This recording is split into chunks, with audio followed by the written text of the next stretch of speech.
Today's video is regarding HP NY Photo 7855 printer. I'm going to show you how to reset this printer.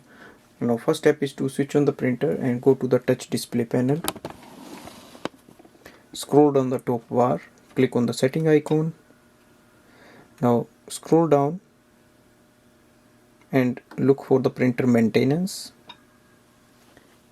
And here we have to go down, click on the restore and click on the restore factory defaults and click on the continue button.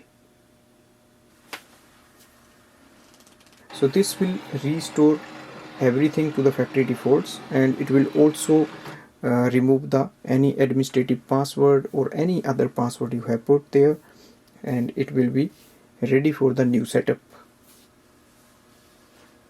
So printer is restarting now, and it will also reset the password. So if you have any admin password in the printer, it will no longer work. You have to set up new passwords and you have to set up the printer again.